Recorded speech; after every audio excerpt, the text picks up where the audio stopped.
You're listening to Systemic Era Podcast. The failure was designed. A cruel irony sits at the heart of Trump's holy war by Sabrina Haake. When church and state overlap, brutality follows and justice bends with the whip. Blurred lines between religion and government produced the Spanish Inquisition, the Salem witch trials, the Crusades, the Huguenot persecutions, and the brutality campaigns of the Holy Roman Empire, to list an easy few, all featuring sadism, torture, and bloodlust in the name of religion. The centuries have proved that entangling religious dogma with state power always leads to brutal oppression. That's why founders of our republic, who keenly understood the danger, wrote, as the very first constitutional guarantee, that church and state would remain forever separated. So when Defense Secretary Pete Hegseth and U.S. military commanders pressure U.S. troops to conform with their own Christian fundamentalist beliefs, they not only spit on the Constitution they've sworn to uphold, they beckon history's darkest years with a blind compulsion to repeat them. Armageddon in Iran? Religious extremism has taken Iran back to the 7th century, yet somehow, even as Trump tries to topple Iran's brutal theocracy, his own Christian nationalists can't see that their own agenda leads to the same place. Hegseth, a far-right Christian zealot with extremist views and tattoos, is now running the DoD and spreading a dangerous message. Hegseth airs monthly prayer meetings on loudspeakers and televisions throughout the Pentagon. Attending his prayer meetings in person is voluntary, but apparently listening to them isn't. Hegseth proselytizes evangelical Christianity throughout the upper ranks of the U.S. military, so it comes as no surprise that his commanders are now doing the same. Right after the U.S. and Israel started bombing Iran, several commanders in the U.S. military started framing the war as biblical, spreading the message throughout every branch. According to more than 200 complaints filed with the Military Religious Freedom Foundation (MRFF), first reported by Jonathan Larson, U.S. Combat Unit commanders urged officers in more than 50 separate military installations to tell U.S. troops that the war in Iran is all part of God's divine plan, specifically citing the Book of Revelation on Armageddon and the imminent return of Jesus Christ. The commanders want U.S. troops to know that Trump has been anointed by Jesus to light the signal fire in Iran to cause Armageddon and mark his return to Earth.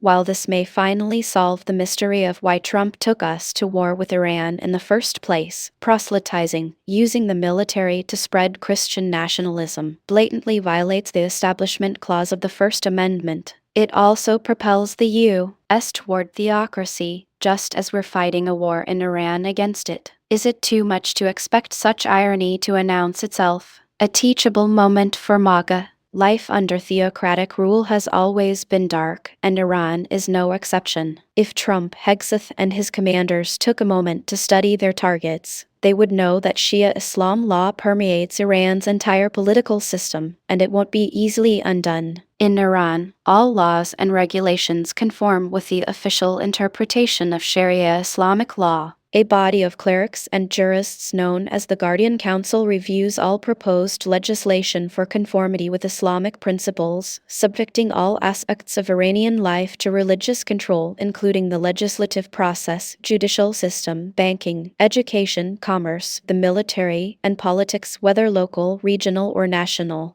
Ayatollahs, mullahs, and clerics interpret the law. They do not tolerate differences in opinion. Under the Islamic Penal Code, adulterers can be publicly stoned to death. Women can be executed for showing their hair or too much skin, and any conduct that amounts to corruption on earth, including peaceful activism, is punishable by death. Enforcement on the streets is carried out by roving bands of armed thugs called morality police or guidance patrols. Radicals who enforce the rules, mete out punishment, and haul the accused away. Is a comparison with ICE, Trump's own street militia, unfair? Dissent viewed as heresy. Hegseth, Trump, and MAGA Christo-nationalists want to tear down the constitutional wall between church and state because, like centuries of monarchs and bad actors before them, they think citing God's divine will excuses their illegal conduct and adds legitimacy to their mission of oppression. Domestically, They have already begun to use extreme violence and the suppression of personal freedoms. If they are not stopped, torture and public executions will follow. Trump is already seeking to outlaw political dissent, criticism, and opposition, just as Iranian extremists have done. He is also increasing Christian nationalist messaging throughout the White House,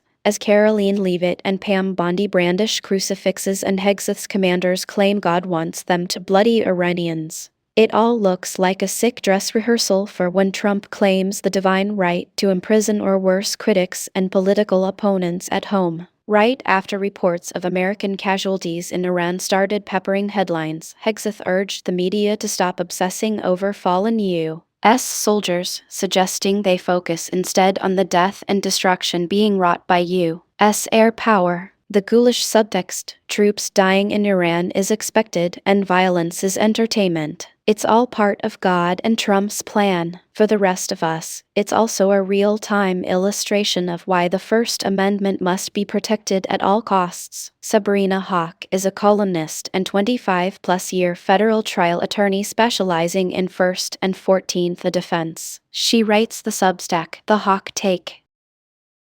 Our analysis: the unholy alliance, when faith dictates warfare. In an era where the separation of church and state should be clearer than ever, Defense Secretary Pete Hegseth and U.S. military commanders are blurring the lines with a fervor that would make the architects of the Spanish Inquisition nod in approval. This isn't merely about pushing boundaries. It's a full-throttle drive into theocracy, with the U.S. military as its chariot. Hegseth, a far-right Christian zealot at the helm. Labeling Pete Hegseth a far-right Christian zealot might seem harsh until you consider the evidence laid bare. Hegseth's monthly prayer meetings, broadcasts throughout the Pentagon like a divine directive, are not just a nod to his beliefs but a clarion call to his version of Christianity. The idea that attendance is voluntary while the broadcast is unavoidable is as laughable as it is terrifying. It speaks volumes about the environment being fostered under his leadership, an environment where evangelical Christianity isn't just a personal faith, but a state-sponsored creed. Biblical warfare, a dangerous narrative. The narrative being spun by U.S. military commanders, as detailed in the article, transforms the conflict with Iran from geopolitical struggle to biblical prophecy fulfillment. This isn't just dangerous, it's a stark misuse of power that muddies the waters of rational policymaking with the oil of religious extremism. Over 200 complaints to the Military Religious Freedom Foundation underscore the severity of this issue. If the commanders truly believe that Trump has been anointed by Jesus to light the signal fire in Iran to cause Armageddon, we're not just at the brink of a geopolitical conflict, but a religious war, sanctioned by those at the highest echelons of American military power. The irony of fighting a theocracy by becoming one. The article points out the supreme irony of the U.S.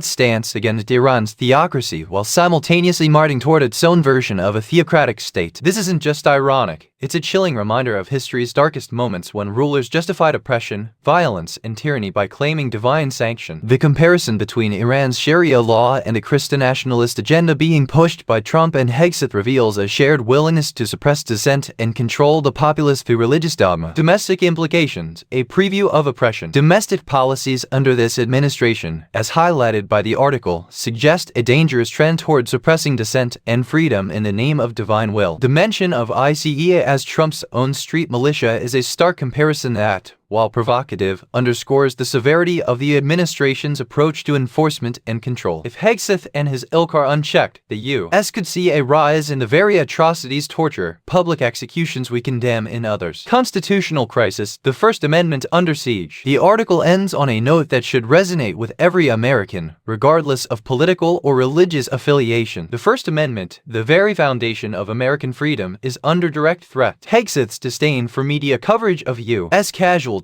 urging focus instead on the death and destruction wrought by U.S. forces, is not just insensitive, it's a grotesque misrepresentation of what America stands for. It's a call to arms for those who believe in the Constitution to stand up and protect it from those who would use their power to mold the country into their own theocratic vision. In summary, the article paints a dire picture of a United States teetering on the edge of becoming what it has long condemned. The separation of church and state is not just a legal requirement, it's a safeguard against the kind of brutal oppression and tyranny that has marred human history. If Hegseth, Trump, and their commanders are allowed to continue down this path, the U.S. risks becoming a mirror image of the regimes it seeks to change or destroy. This isn't just about protecting constitutional guarantees, it's about preserving the very soul of the nation. You've been listening to Systemic Error. Thanks to Raw Story for today's article with the automated voices of Amy and Ryan. Thanks for listening.